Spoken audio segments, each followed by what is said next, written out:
morning everyone.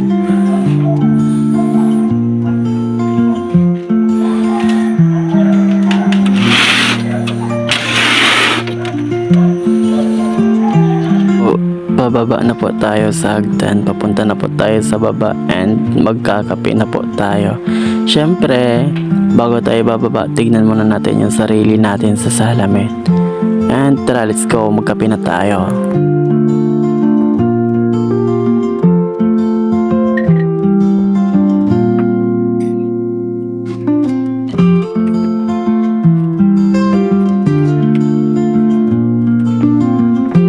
So, tignan muna natin yung heater kung may mainit ba na tubig. Confirm muna natin. Ayun, confirm, mainit nga siya.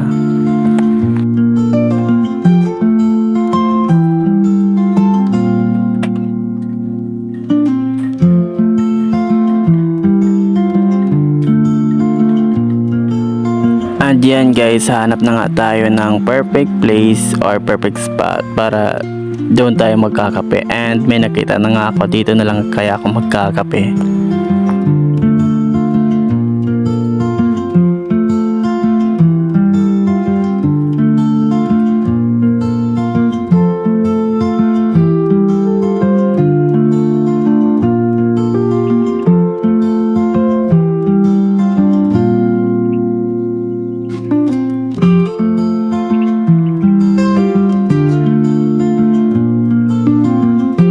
Ganito nga pala yung paligid kung saan ako nagkakape.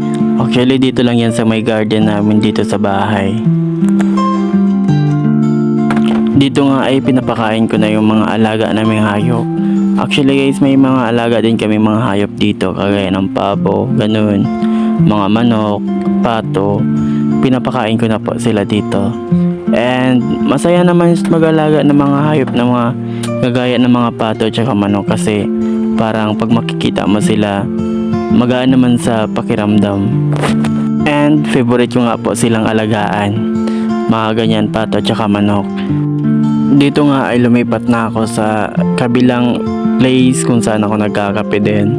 And dito nga din is gusto ko nga din magtambay dito kasi parang nakakaisip ako kung anong gagawin ko bukas, anong gagawin ko sa Makalawa.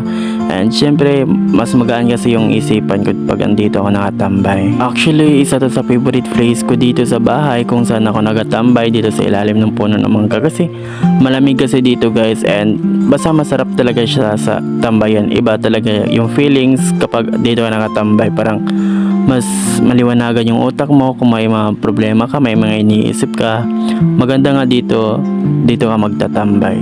Dito ako palagi guys kapag may iniisip ako, may problema ako sa school or sa life ko, or kung iniisip ko kung ano ba magiging future ko, ganun, dito ako nagatambay.